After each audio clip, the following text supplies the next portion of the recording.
Welcome to the Tearing It Up podcast. I'm your host, Taryn. We'll be tearing it up, tearing it down, and tearing it apart, dissecting all things related to those who deviate from the standard.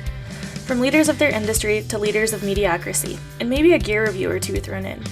We shoot the shit and let the conversations flow, so if that's not your style, this may not be for you. Otherwise, listen in. Hope to light a fire in you somehow. Hello. We are back for another episode. We have a guest again this week. We're super excited about. We're excited about all our guests, but it's just so exciting each time. We have Julia here. Julia Arndt, and I'm saying your last name right? Yes. Okay. Yeah, that's correct.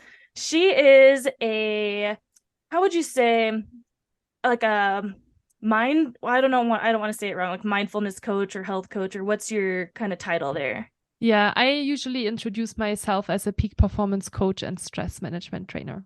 There you have it. There it is. I love it. And so we'll, of course, dive deeper into peak performance and like what that means and whatnot.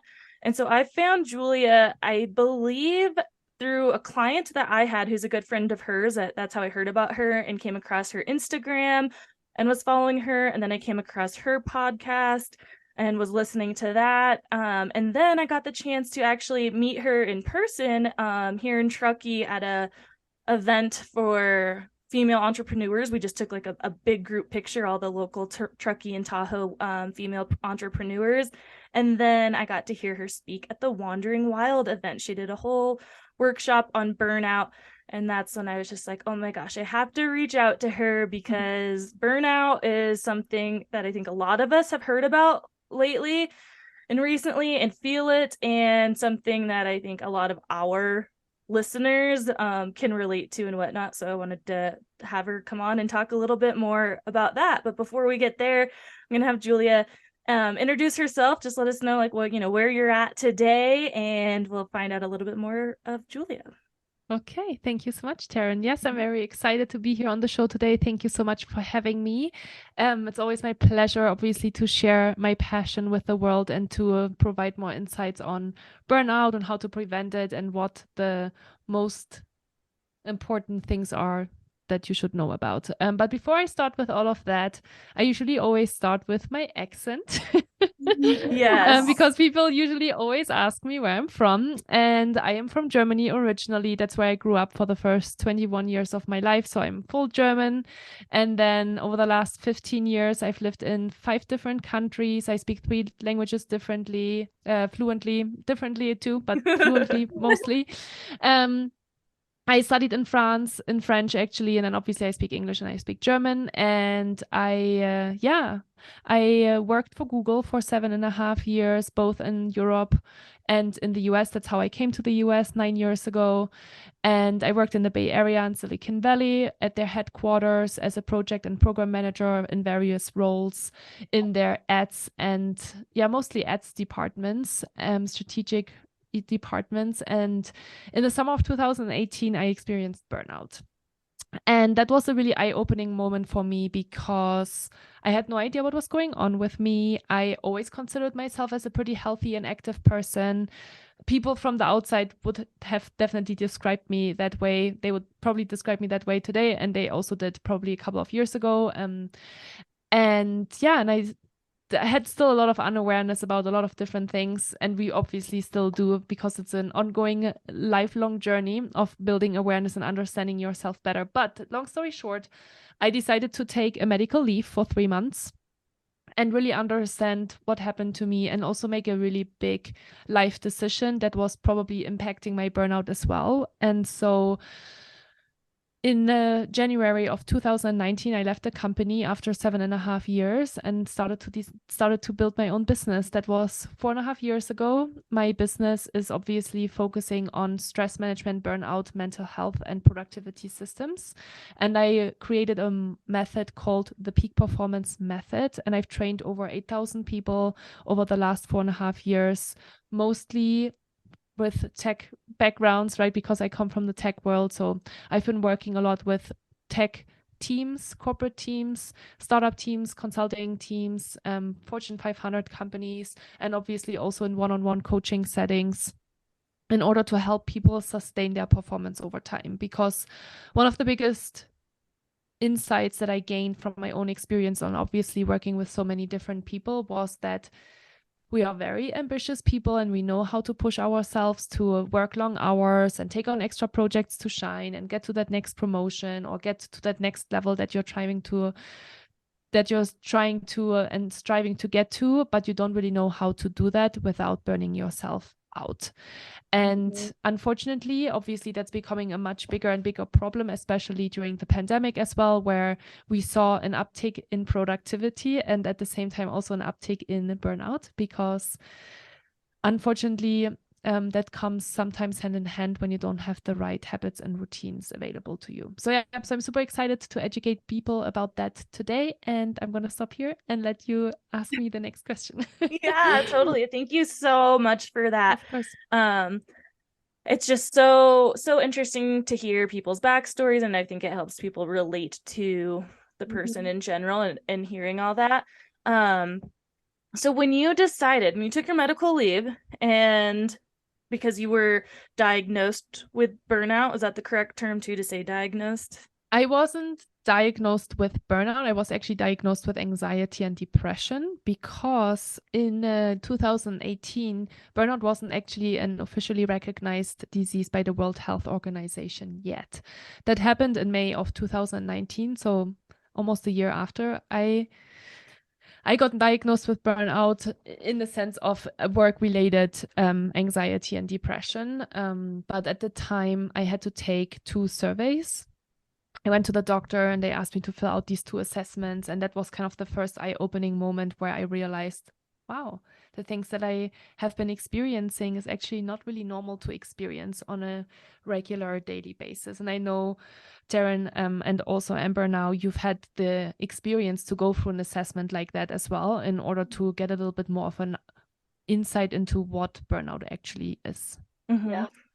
Yeah, it's crazy because I think that a lot of folks don't really know that burnout is a real thing, and maybe think it is a buzzword and like a social media kind of thing, and aren't realizing that it's a real problem. And I think maybe even have guilt for thinking they have it or trying to admit they have it, because it's just like, no, I'm not working that much, or I've done so much more in the past and been fine. So like, how can I be burnt out now? I've definitely experienced that with just questioning, like, okay, I've seen this word everywhere, hearing it all the time. So am I just making up these symptoms or ideas to fit into that category? Or could that really be me? And then what? Like, what the heck does that mean? How are you supposed to fix it or get out of it, especially those who maybe don't have a lot of choices in their life to remove stuff off the table or whatnot, which is all things we can get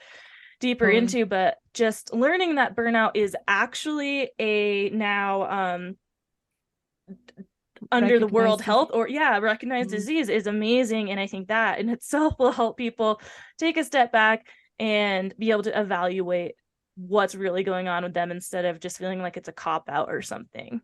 Totally. And you're addressing such an important thing, which is kind of that the feeling of isolation and loneliness and worry that you feel as you're going through something like that. That's exactly how I felt when I was diagnosed with burnout, because as you can imagine, 5 years ago, it was even like I had never met a person that was burnt out. I had never really heard about what it was like.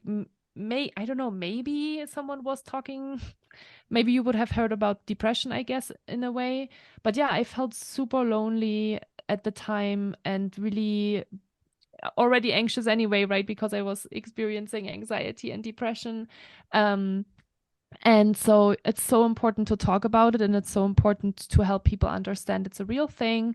There's a lot of people that are that are experiencing it. There are a lot of people that are taking time out in order to cope with it, which is not the only thing that you should be doing, which we are hopefully going to address a little bit more in detail today. But yeah, it was really difficult at the time to even make that decision to take that time and carve that time out for myself, right? Because what will other people think of me, right? That was kind of the And I thinking have that I had at a the time. question. Hmm. With the different countries that you worked and studied in, did you experience burnout or like the pressure to work harder or more different in the different countries? A great question. And I would say no, because I think at the end of the day, most of the people that I've met and that I've worked with are high achievers and they burn themselves out. And it Yes. doesn't matter really on the external circumstances. It obviously it makes it worse, right? When you have like a high demanding job, when you have a manager that has a lot of high expectations of you, of course, that doesn't make it better. But you like the people that I work with are deeply intrinsically motivated to be very productive and ambitious and get a lot of work done. And that Totally. doesn't change from country to country. That doesn't change from role or responsibility or work from work. I always say I made the decision, back in 2019 to start my own business, but it didn't mean that I fixed and cured my burnout. Mm-hmm. Like not at all. Like it was the Yes. opposite, right? I had to learn the very hard way to really start to implement the tools and strategies that I was teaching Yeah. Right. because I am still a high achiever and I'm still tend to overwork myself. Mhm. That's a really good point you make as well about just having your own business. You know, we see it again a lot of social media these days where people are like, Mhm. oh, I've created a business over Instagram and I'm making 6 to 7 figures now instantly overnight, and like you can too. And they just have all these like courses made and whatnot. But I feel like we're made to believe that starting your own business is easy and then it's super easy to succeed at. And just because you own your own business doesn't mean you're going to work less. Often they always say that entrepreneurs are the high achievers. They're the ones who end up working way more. You're working now maybe double what you were working with your corporate job or salaried job or whatever it was before. So I think that it's we have to be reminded that it's not that easy. And just because you were trying to find a way to help people for something that you were experiencing doesn't mean you're completely healed. I mean, me being a personal trainer doesn't mean that I have a rigid workout routine every day my whole life and I'm 100% health all the time. Like I struggle with getting up in the morning, getting my Mhm. workouts in, staying on a routine, and doing all those things. But I'm also not, preaching like this is what you must do or things like Mhm. that. So I think just being open with that and telling people, these are things that you still struggle with. They're also what make you relatable to your clientele, that they understand you've gone through this and are still going through the things for sure and have to 100%. remind yourself every day about them. And Mhm. because you're not perfect, and particularly that area makes you that lifelong learner that then can share all these insights with your people. So yeah. Sounds So on during that time off and when you decided to start your own business, how did that kind of form, and how did you decide what it was? It burnout specifically that you started with to help people? Yeah, good question. So I mentioned I moved to the US in 2014 to continue work for Google, and I fell in love with Lake Tahoe. That's where I am based out of now full time. And I started coming up here just kind of like every other Bay Area person, and I fell in love with it. And I was going through like a breakup at the time, and I just like that was kind of my sanctuary. I started coming up here, and I just loved it so much, and it helped me to heal myself, and it kind of gave me this like freedom being in America, and being able to like drive 3 or 4 hours and be in this absolutely beautiful place. And so I bought a house here in Lake Tahoe in 2016. And that started this journey of every 3 to 4 days, I would actually, I would, what's the word I'm looking for? Commute to Oh, the yeah, Bay Area, yeah. and then work there Monday through Thursday usually, and then drive back for the weekend. And at the beginning, I thought this was absolutely incredible. I thought Mhm. to myself that I have the best of both worlds. I have like this great tech job in the Bay Area and Silicon Valley, and I have this amazing house in Tahoe, and I have this lifestyle, that a lot of people were telling me about that they found really incredible, right? And from the outside, of course, that's what it looked like, right? Perfect job, perfect pay and benefits, and a perfect, kind of second home in the mountains. Yeah. And on the inside, it looked very different. After a while, it just, I became like increasingly anxious about driving, actually, because I would usually drive during the night, because if anyone knows the Bay Area traffic, it's absolutely horrific. And in order to kind of optimize my time, I would drive at 7 or 8 p.m. in the evenings from the Bay Area, after a full day of work, after getting up early in the morning, getting a workout in, working all day, and then driving 4 hours to get to my other home. And then, I was struggling more and more to leave this beautiful place, and and then usually I would like push it out and push it out. So I would like leave on Sunday evening at like 7 or 8 p.m. and start my work, being overly tired. And that kind of just brought me in this like really unhealthy pattern.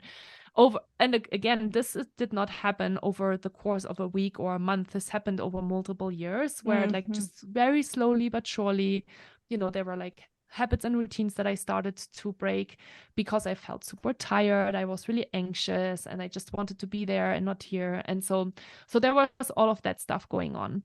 At the same time, I was managing a global project with over 60 stakeholders that spanned over 3 different continents and multiple different time zones. And that was very stressful. And at the same time, I was also starting to think about, what else can I do, right? Because you always ask yourself the question, well, Instagram was a big thing, of course, at the time already. And you start to compare yourself, and you start to think, oh, how can I make this other lifestyle that I kind of already have work full time? So I started to dabble in entrepreneurship actually during my time at Google. I started an Amazon business. I started to build a side business for a yoga school that actually never came to fruition, but I worked on it for many hours. And so, yeah, so I just a ton of different things were going on, right? I was kind of the typical high achiever, and I was thinking to myself, I can do this, right? I can manage this all, and it makes me feel really excited, but I couldn't. And it brought me to burnout. And so, which I didn't realize obviously at the time. So then, it really got to the point where I had a really hard time sleeping. I felt constantly anxious. I had digestive problems. I felt super irritated all the time. I constantly got in fight with my partner. All of the emails that came in felt like a threat, because I was just in this like fight or flight state all the time. And I just felt super emotional, and, like the external validation and recognition, I felt like it was never enough in order to kind of justify that lifestyle that I started to live. And so it kind of came to that point where I was like, I can't do this anymore. And I started to have honestly very negative thoughts about self-harm, not to the point of suicide, but I was definitely at some point sometimes thinking, I hope I would just get in an accident so I don't have to do this anymore. And that was really scary. And that was kind of that eye-opening moment for me to say, okay, maybe I should consult the doctor and kind of take a break to this.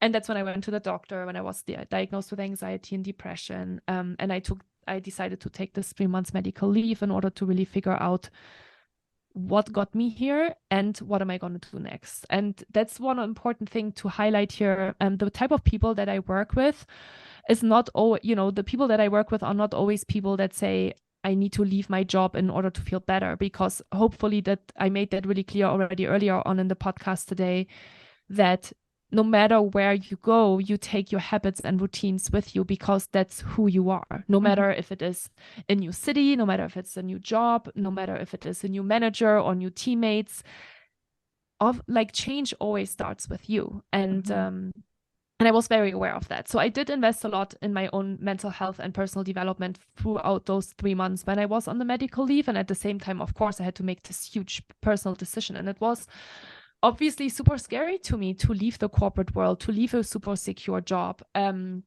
to also kind of go against everything that, the beliefs of my parents were, right? Like everybody was like, are you crazy? Like you have like the best job, you have like the best life, but it didn't make me happy anymore. So I had to make a really difficult decision, which took me in total 3 years basically to make, that I had to get to the point of physical symptoms to say, this is not obviously, this is kind of my big eye-opening moment and warning sign that I need to make it, I need to make a bigger decision than kind of trying to manage it all at the same time and trying to have that lifestyle.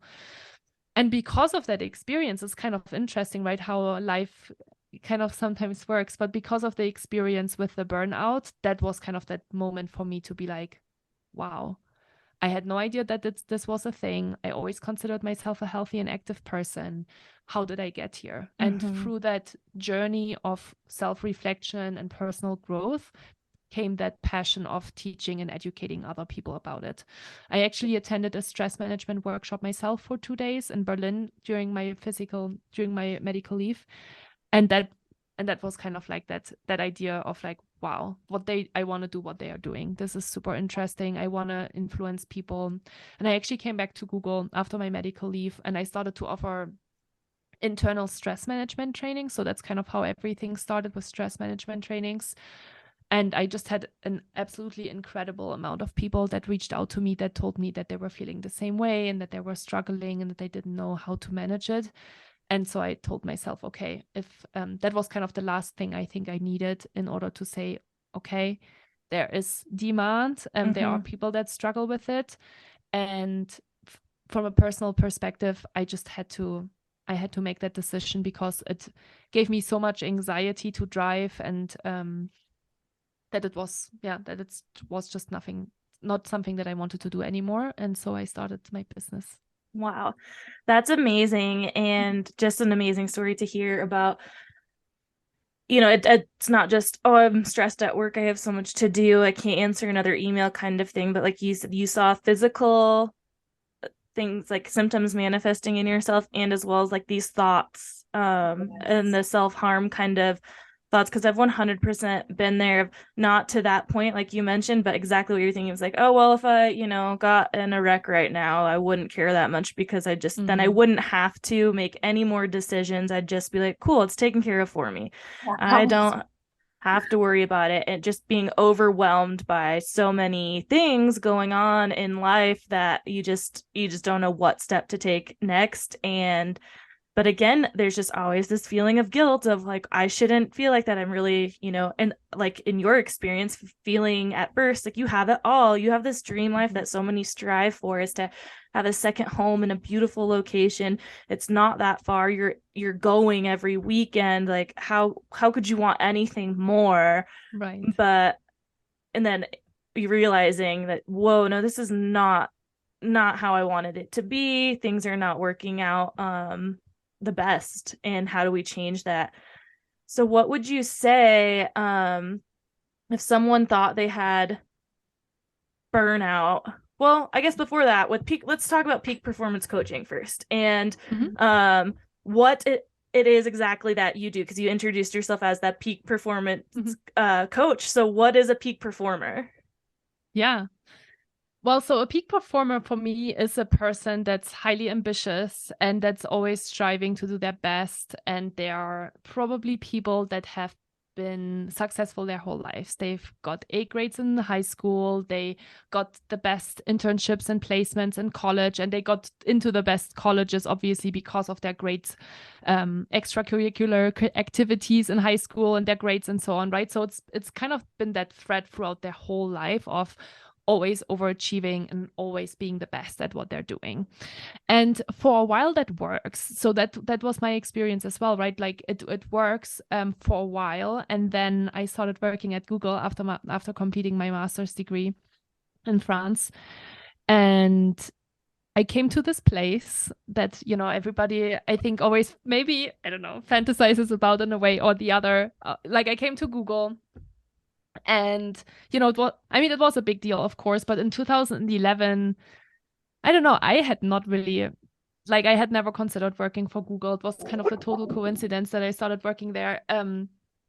But, I started working at this company, and all of a sudden, I was one of thousands of incredibly smart, ambitious, highly successful people. We always talk about imposter syndrome, which is a real thing. And all of a sudden I was one of many, and I was one of many extremely ambitious people. And they weren't, you didn't just get a grade, which there is still kind of a grading system because you get quarterly and bi-quarterly performance reviews and evaluations. But then, the next goal that we had was to get to the next promotion and to get to get that salary increase or that stock update. And so, but then you were competing with the best of the best. And in order to compete, because of the habits and routines that you have created over your lifetime, because you knew what you had to do in order to be highly successful and competitive, you already learned that throughout your whole life. You started to do just more, right? More hours in the office, work during the weekends, taking on extra projects in order to somewhat differentiate yourself from the other people. And that leads still a lot of people into burnout today, and not just obviously at Google, but in many other different scenarios, right? Talk about entrepreneurship. Right now, you're responsible for your own financial security. And again, because of probably the habits and routines that you have built and created, which brought you to making that bold decision to become an entrepreneur, because I think entrepreneurship is not for the faint of heart. And so that's for me a peak performer. So peak performers are really people that are super, super successful, but up until only a certain point, until they really start to burn out because they don't have the right habits and routines in place. Mm-hmm. And so what I do as a peak performance coach is obviously a lot of education, just education about the brain. I actually really love to talk about neuroscience and what is happening to the brain when you are under a lot of stress, and why you need to take breaks, and why it is important to pay attention to the signals that your body is giving you. So I'm doing a lot of education, because people, and that's what I hear all the time, is when we build obviously awareness and when we start to understand what is happening to us, we can then only start to make changes and react and take action. Yes. And then one of the biggest realizations I actually had in the first year of the business was that most of my clients were struggling because they were having a hard time to manage their time, manage their calendars, prioritize their tasks, and say no to things, right? Because I think know. Right? Everybody has the hardest time with that. It's just, yeah. Especially females. We've talked about that a few times from our own personal perspectives of like, just having a harder time saying no. And I think maybe like being on that, a person who's highly ambitious, that you really want to be able to help and say yes to everything. And it's hard to admit sometimes that you just have to say no because you don't have the capacity or whatever it may take. You're just like, no, I can do it. No. And there are different degrees. There's so different degrees of people pleasing. I actually just jumped off a call with a client before coming into the podcast recording today.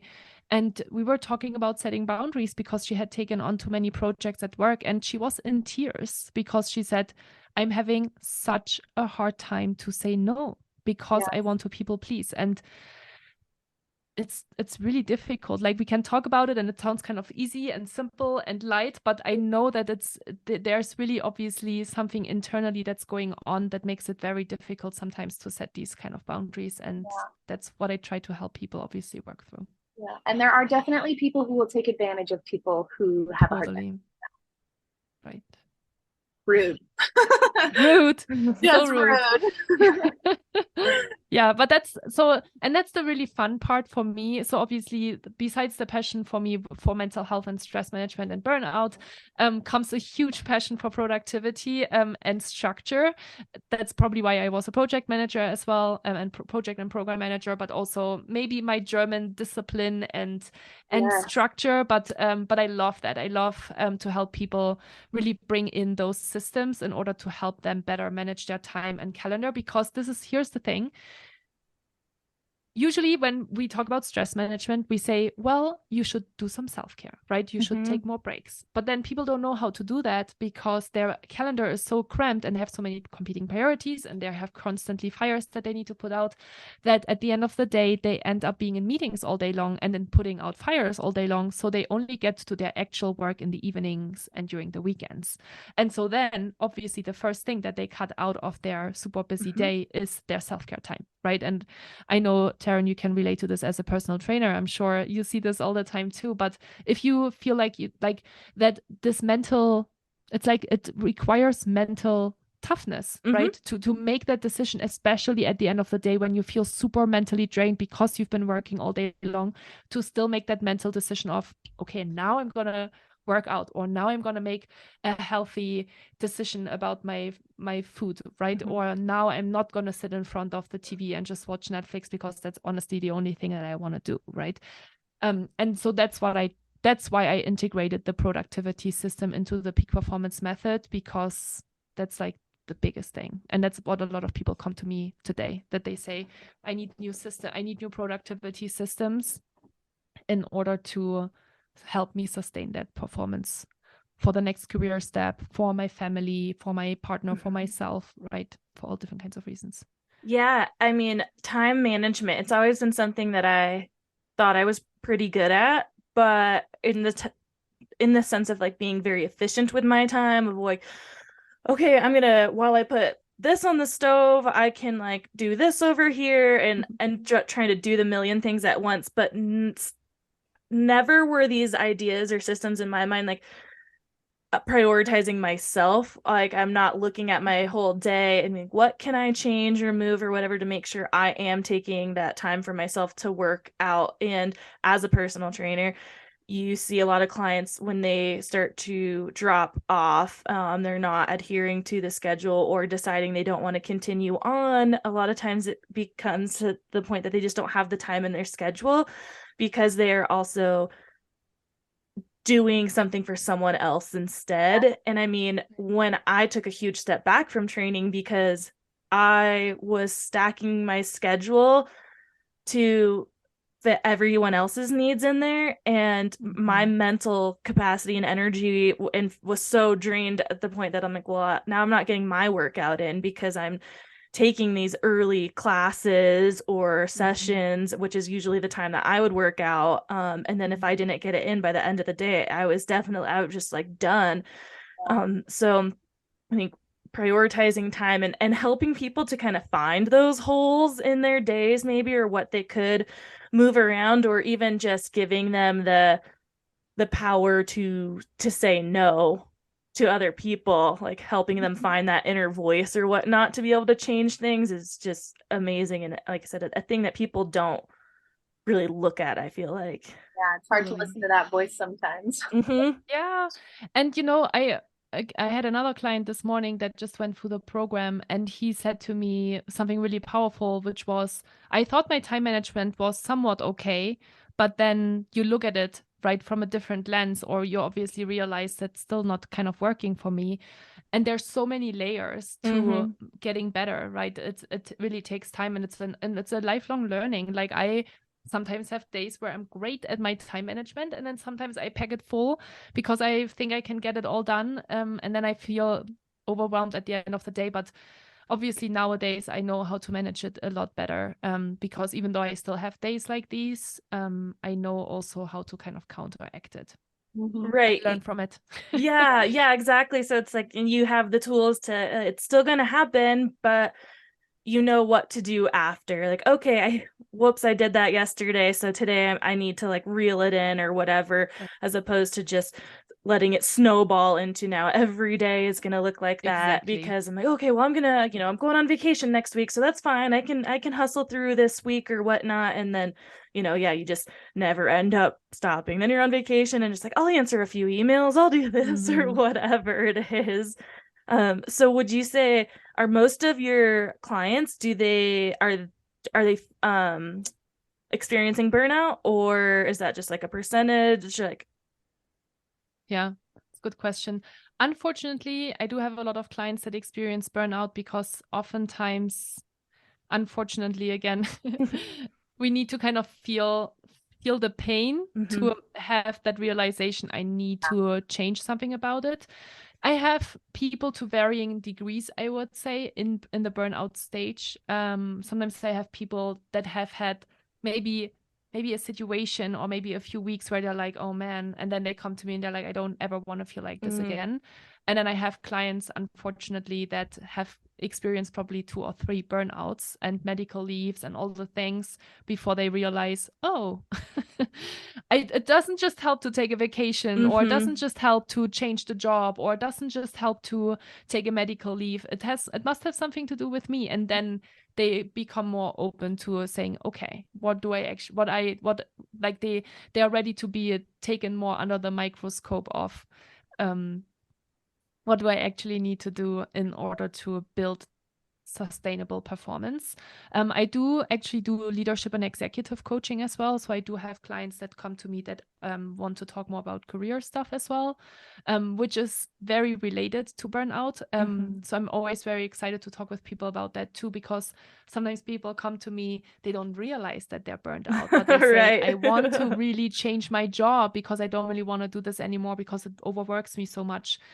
And sometimes we just work through that and they stay in the job because they build the better habits and routines. And sometimes they do both. They change the job, but we still work together for a while in order to build those habits and routines to not have them get back in that spiral. Right.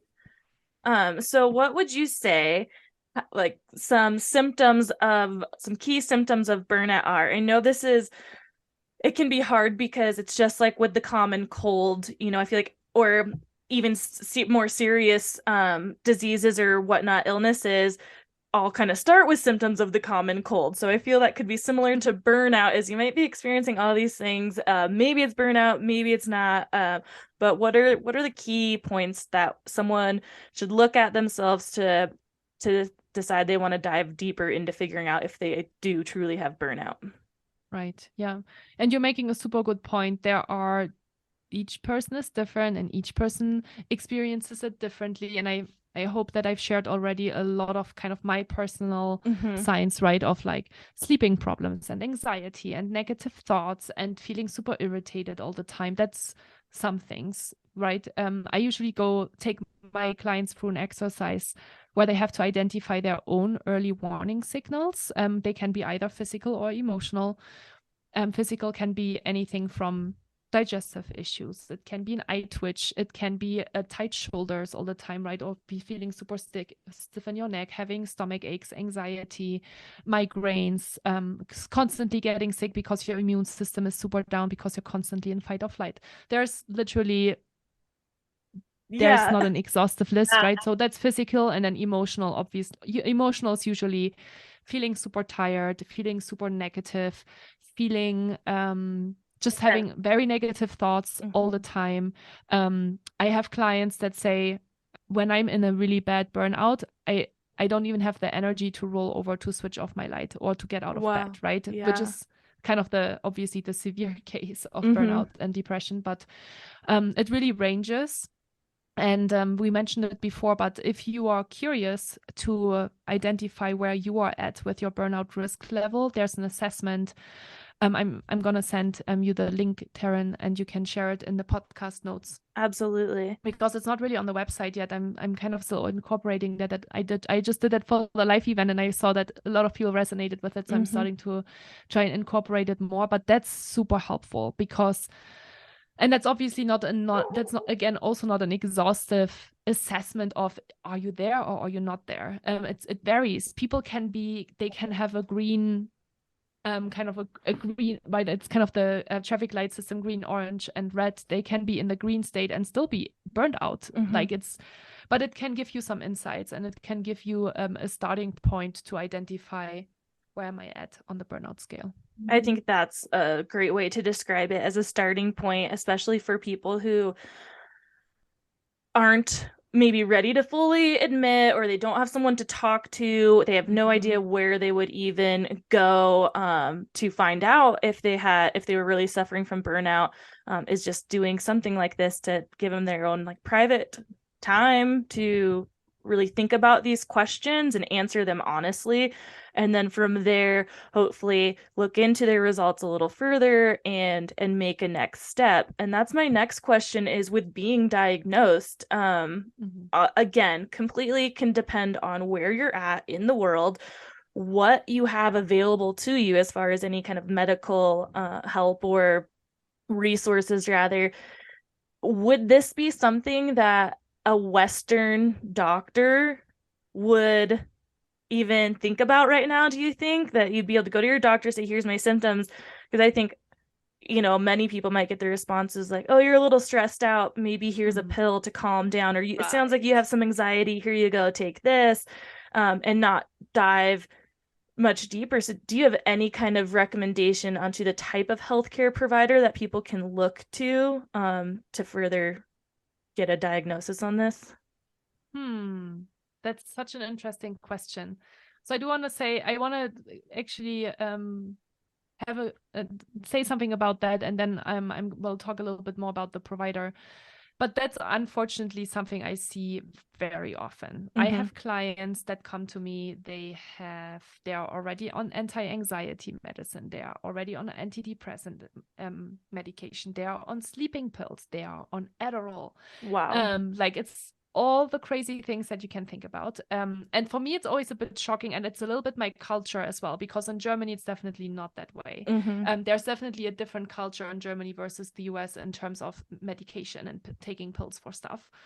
And so the reason why they do that is I feel like it's because there's a lack of education and communication, and really taking the time to diagnose probably not just, oh, you have a lot of stress, take that pill, but also educating of why do you have that stress, there are things that you can do, right?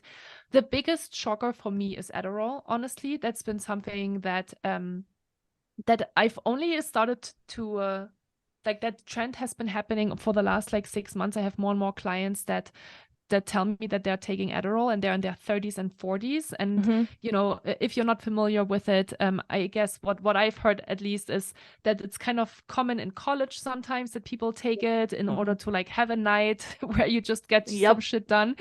But Adderall has a ton of very, very bad side effects. It actually alters your brain matter in very bad ways when you take it on a regular basis. And again, I think that there's not a lot of education that's happening from a doctor's perspective on first of all the side effects, and second of all, that if your brain and your body is telling you that you're tired and that you can't work anymore, and then you just take a pill in order to fake your body into believing you can do more, is my opinion not the way to go. And there might be people that disagree with me, and that's totally okay, but I have a very strong opinion about this, as you can probably tell. So that's very shocking to me, and I always try to educate my clients obviously about that, and I try to help them wean off of those kind of medications if we can, and because that's not the long-term solution to just pop a pill, right?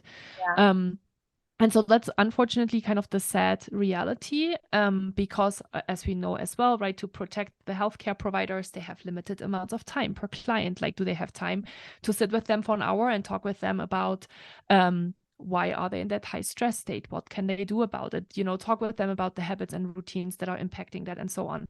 They usually don't have that time.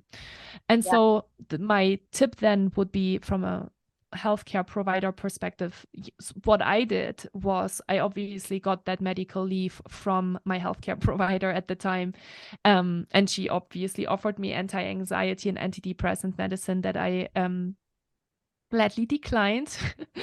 And obviously then, kind of the course of action was to speak to a coach or a therapist, because those are the people that are obviously they are the experts. They're like specialized in that stuff, and not every therapist might know about burnout either, right? But there are more and more burnout prevention, mental health, stress management coaches, fortunately, coming into the market, because of how many people are experiencing it.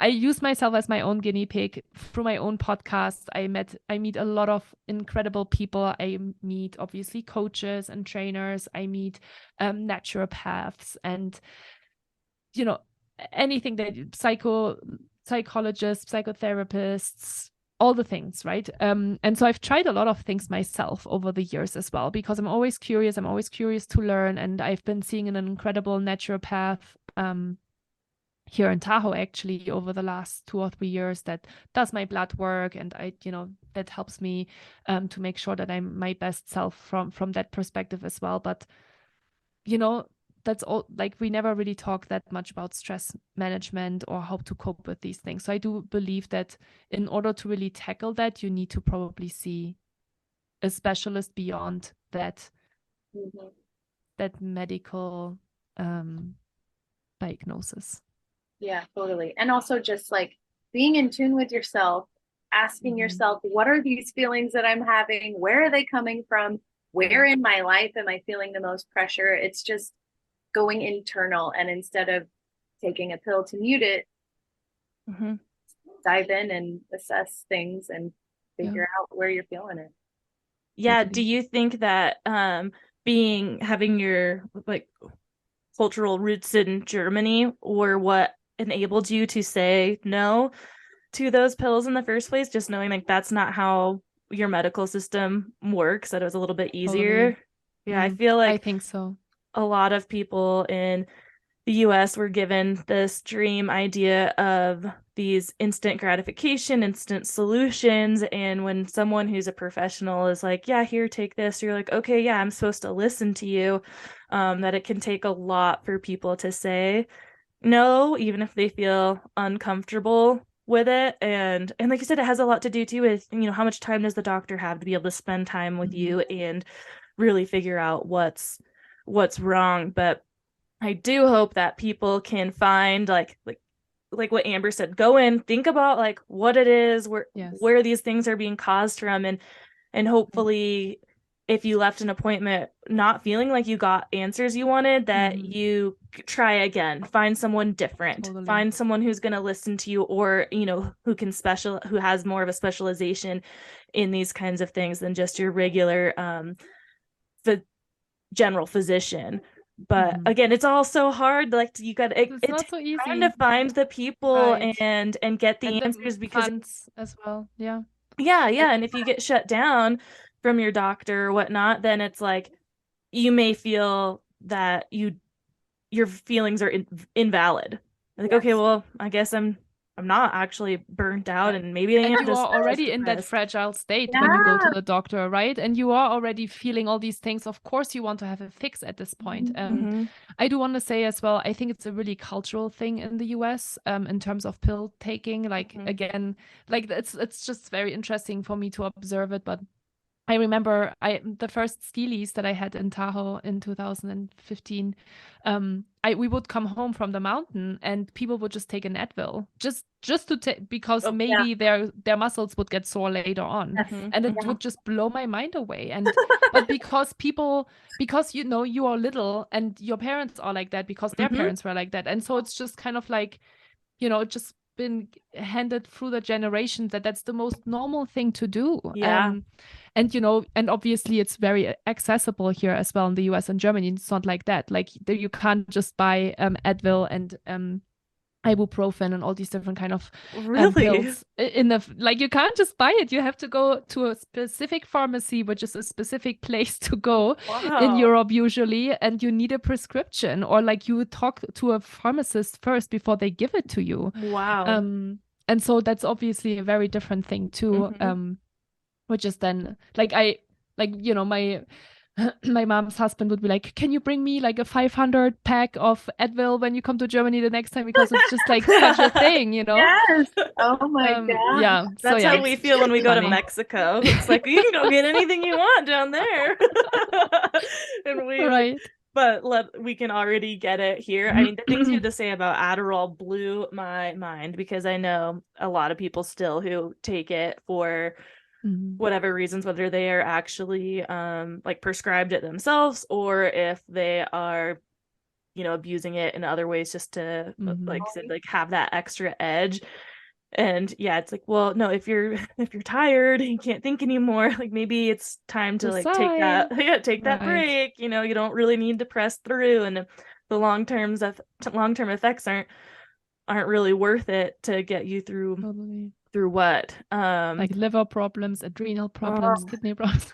It just goes on and on. I hate pharmaceuticals. And well, Adderall's been something I personally have thought about, like, well, just about going to the doctor about like ADD or anything, because of feel so brain foggy and things like that. But doing like the burnout risk assessment and learning more about burnout, like I said, it's an actual diagnosis. I'm like, okay, well, there can, that doesn't have to be my first answer, is to go, because again, I think like adult ADD, I know a lot of people who've recently been diagnosed, and like that just seems like a Me new too. trend too.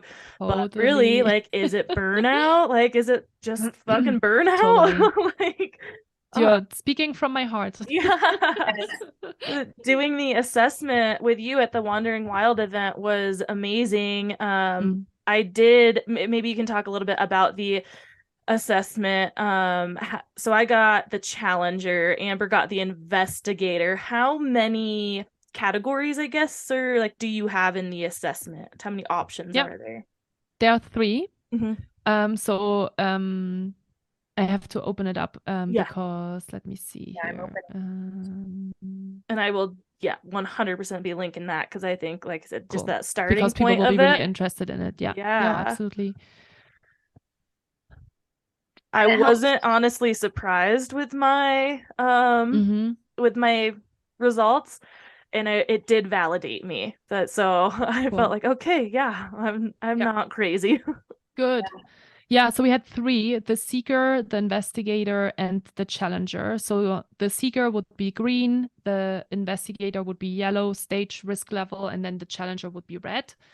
And some, obviously that can change over time as well. So it's a little bit of a snapshot, and so just some insights to start with, right? When you go through the assessment, you'll also receive an email with the first steps. Okay, so now that I have that profile, what do I do with that, right? And again, because I'm so passionate about education, I have a YouTube channel where I post a video on every week about all different things: burnout related, productivity related, mental health, stress management, and so on. And I do have a podcast as well. So I try to always share free resources for people to just kind of start diving into just educating themselves and learning more about it. And then on my website is also a free, I call it like the productive well-being kit that really has the first 3 simple steps on how to, no matter which level you are, if you are curious, right? Even if you get like the green flag and you get like the seeker profile, maybe you know that you are a person that tends to be a high achiever and that tends to work long hours and so on, and you want to be more proactive about it. That's great, right? Maybe you're a project manager and you are not in a really busy time right now, but when you go back into that busy time of managing a project, then those signals and signs are coming back. So there are 3 steps that I always like to just kind of help people with in the first place. The free resources in terms of just like educating you a little bit about what it is. And then number 2, obviously becoming more aware of your early warning signals and what are the things that you like to do in order to manage your stress levels. Because we could talk about this for a whole other episode, but in short, we know what we need to do, but sometimes we feel like we have to do it, right? I'm sure as a personal trainer, you see that as well, where people are like, I should work out, that I should do weights, or I should do this, right? But if you don't enjoy it, how much harder will it be for you to do this at the end of the day or at the beginning of the day, right? So I always tell people, find something that you actually enjoy doing that makes you feel like yourself. Maybe you just like to go for a walk, or you like to sit and read a book. Please don't, I always ask people this, and then they say, I really like to watch TV, or I really like to play video games. And I'm always like, is that really a good way for you to really manage your stress levels? And don't get me wrong, I love to do this. I don't video games, but I don't play video games, but I do like to obviously sit in front of the TV and watch Netflix and so on. But today I know that that's not going to be the thing that will help me the most when I've been sitting at my desk for 8 hours staring at a screen. And so now I challenge myself to go for a walk before I sit in front of the TV, right? So there can be both, there can be balance. And then in the third step, I really like to help people with kind of the first basics of time management as well, because I know that that's what's usually keeping them from integrating more self-care into their day-to-day. That's amazing. I feel like the TV thing is kind of like taking a pill. Yeah. You just want to sit in front of the TV because you want to numb your mind and forget it. But Totally. if you were to go on a walk, you might be spending a little more time with yourself and having to think about the things when at that time of the day you're just like, nope, I want to shut everything off. Yeah. So, but I mean, you could Thanks for listen to saying that. yeah, you can listen to a Totally. podcast or music while walking so that you're still kind of shutting off the Stimulating. brain and not like overthinking, but you're not completely numbing yourself. Right. And a lot of people tell me, oh, and then I like finish work and then I sit in front of the TV for 3 hours and then I go to bed and then I can't sleep because I have all these thoughts still on my mind. I'm like, yeah, because you just numbed your mind for the last 15 hours. And obviously your brain needs that space to process all of the information that came in. And oftentimes we are in this like hyperactivity state when we finish work because we were used to doing, and then it's sometimes hard to kind of wind down, which is why it's so important to wind down. So it's sometimes good to do a more active exercise, like what for example, I have the same thing, like it happens to every person. I find it hard to just like turn off and then go. Sometimes I do that. I turn everything off. I go outside, but sometimes I go downstairs and wash the dishes, for example, because I still feel like I need to do something, right? Like, so yeah. Dishes will always be there. Laundry will always be there. Totally. This will always be there. Put yourself first. Absolutely. It's hard to shut it all off. I did notice when there was times in just my living situations or work situations where I was like didn't have just a TV and streaming wasn't as big in those days, that my sleep was so much better because I could go to sleep, because that's the thing, and go to bed and like the mind doesn't shut off. Whether it's watching TV or I find myself just working or being on the computer late and shutting it, like this whole screen time thing is a real issue of and winding down. I mean, even your phones now can tell you can set a sleep time where it reminds you to start winding down. I'm not good at listening to it, but every day at 9:15 or whatever it goes off, like wind down now, bedtime's at 10 or whatever.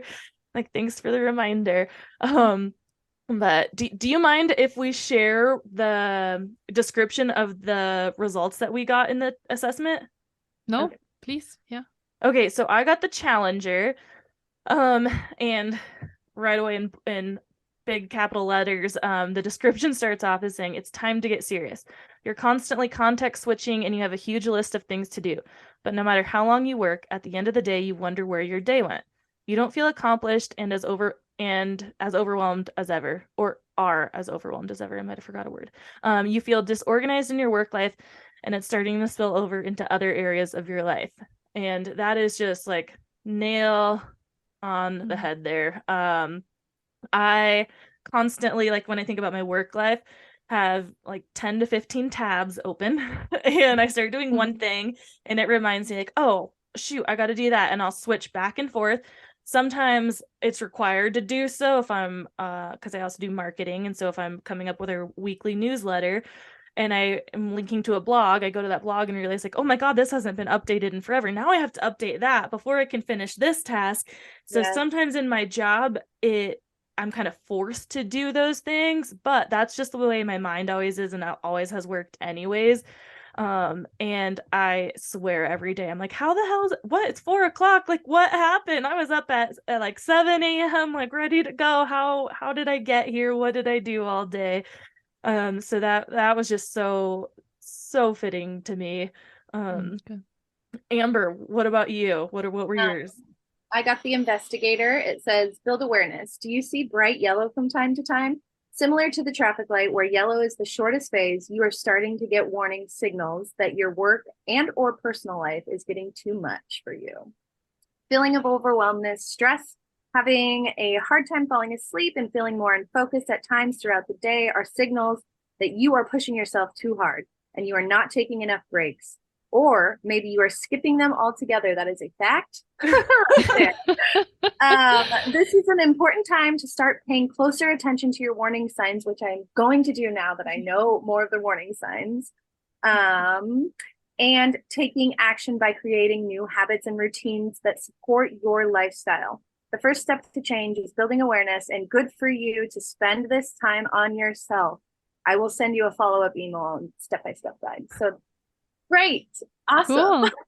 Yeah, it's really helpful to hear as well that that's so resonating. So thank you so much for sharing that. And I do want to say a word about ADHD and ADD as well. Yeah. So that's been a trend that I've been seeing as well. So for the last, again, 6 months, I've had either people coming that take Adderall, or I have people coming that tell me they were diagnosed with ADHD.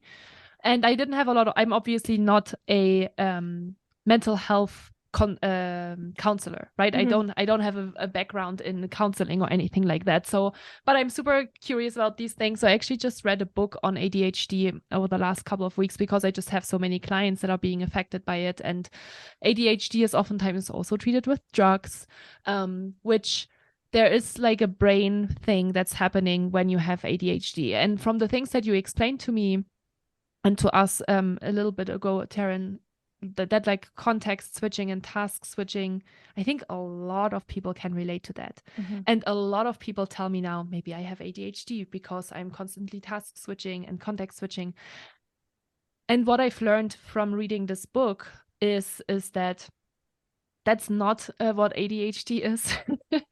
Otherwise we would all have ADHD. Yeah. And I think it's just a result of our today's society, of just because our brains are just constantly illuminated with like these triggers and distractions. Yes. ADHD usually, I think actually in 100% of the cases, starts in childhood, and there are like specific things that people with ADHD or ADD do, that people, that are just peak performers, that are overworked and doing all the things at the same time, wouldn't really check the box on. So it's really interesting actually to inform and educate yourself a little bit about ADHD as well. And I can share the book that I read if people are interested. It's called... in addition to it being a buzzword, that's another... ADHD is another thing where you definitely should pay attention to the symptoms and dive deeper, because we're constantly having screens in our face. It's just so much more likely to have to constantly switch. Like if you look at an ad, there's nothing that lasts, like frames don't last longer than 3 seconds, and it just switches so fast. Right. Yeah. The book is called Driven to Distraction.